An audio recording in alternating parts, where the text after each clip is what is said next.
यह शकरकंद से बनी हुई मलाई खीर है, जिसे हम अक्सर उपवास में या जब भी मीठा खाने का मन हुआ तो आप इसे आसान बना सकती हैं। और इसे ये बनाना भी अभी बहुत ही आसान है।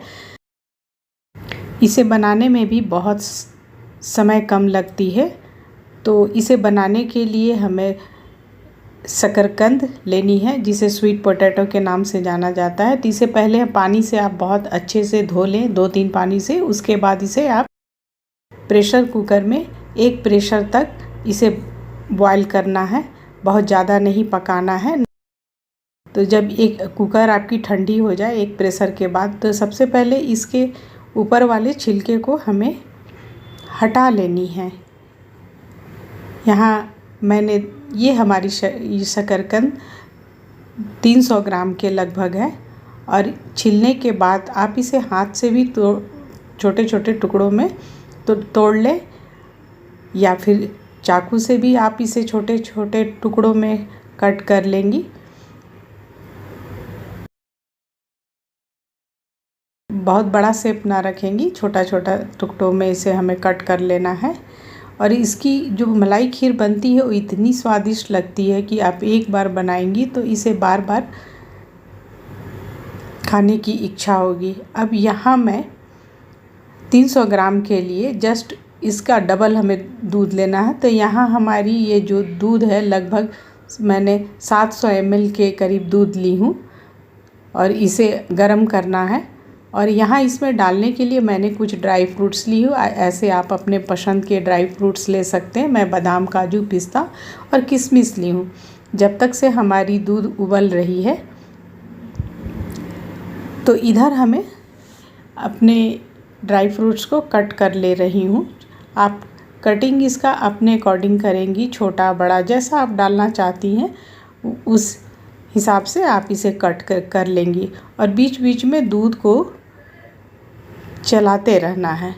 तो यहाँ दूध हमारी थोड़ी, इसे बहुत गाढ़ा नहीं करना है, बस करीब 7 मिनट तक इसे उबाल लेना है। तो यहाँ हमारी, और इसे चलाते रहना है ताकि ये तले को ना पकड़े। तो इस तरह से इसे चारों तरफ से छुड़ाते हुए चलाना है। इधर हमारी सारी ड्राई फ्रूट्स भी कट चुकी है।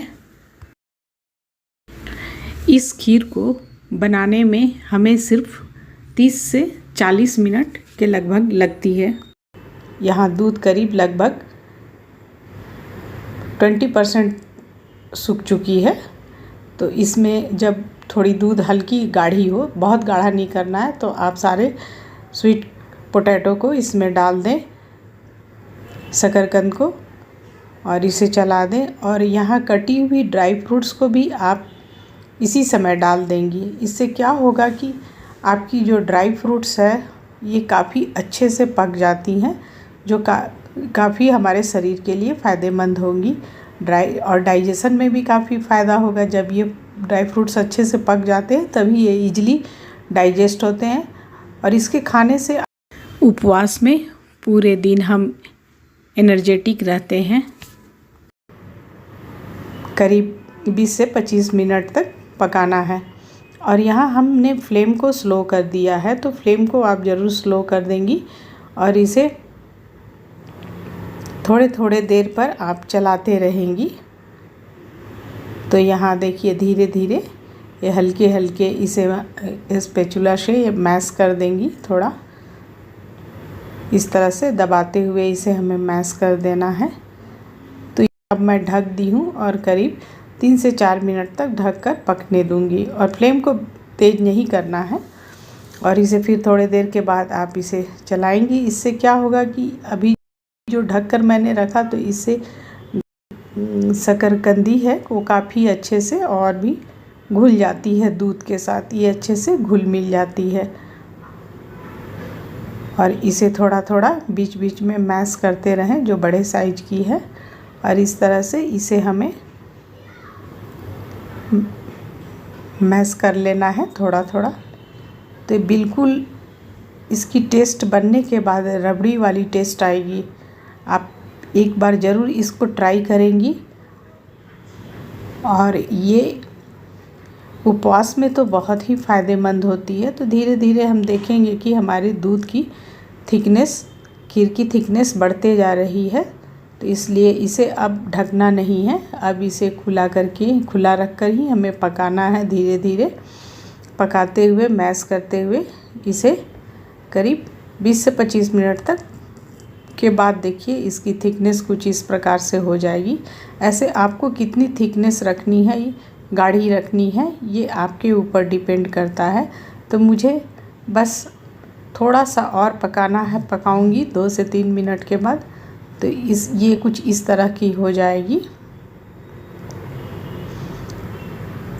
बीच बीच में इसे थोड़े जो बड़े वाले शकरकंदी है उसे थोड़ा सा दबा दें स्पैचुला से। तो ये देखिए,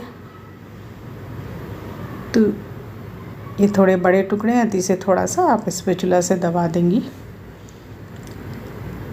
तो हमारे यहाँ अक्सर उपवास में इसे हम बनाते हैं, और बनाकर इसे आप स्टोर करके भी रख देंगी ना, तो ये 2-3 दिन तक काफ़ी अच्छे से चलते हैं।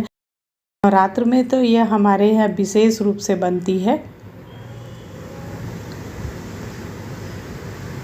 तो यहाँ देखिए, अब हमारी इसकी थिकनेस आ चुकी है। मुझे बस इतनी ही थिकनेस चाहिए। ऐसे आपको अधिक चाहिए तो आप और गाढ़ा कर सकती हैं, लेकिन मुझे बस इसी तरह की थिकनेस चाहिए।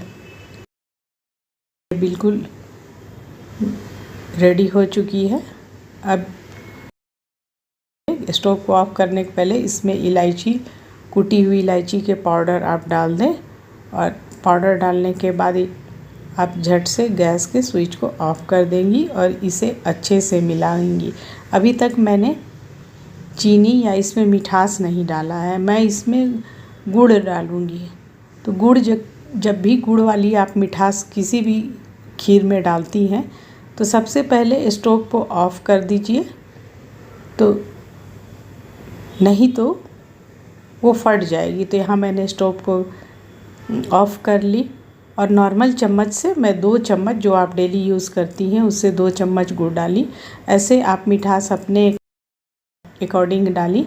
यदि आप गुड़ नहीं डालना चाहती हैं, तो आप जब खीर आपने इलायची डाला था उसके पहले आप उसमें आप चीनी डाल सकती हैं, तो वो नहीं फटती है। लेकिन गुड़ आप स्टोव ऑफ करके ही गुड़ को डालेंगी। तो यहाँ मैंने इसे थोड़ी देर के लिए इस खीर को नॉर्मल होने के लिए रख दी, और थोड़ी ठंडी हो गई। ये ठंडी होने पर और भी अच्छी लगती है। इसे मैं पिस्ता से गार्निश कर दी। तो आप इस नवरात्र में या कभी भी उपवास में इसे ज़रूर बनाएं। ये काफ़ी एनर्जी देती है, और जो मेरी बची है एक्स्ट्रा, मैं इसे रख दूंगी। आप हमारी इस रेसिपी को एक बार ज़रूर ट्राई करें और हमें बताएं आपको ये रेसिपी कैसी लगी।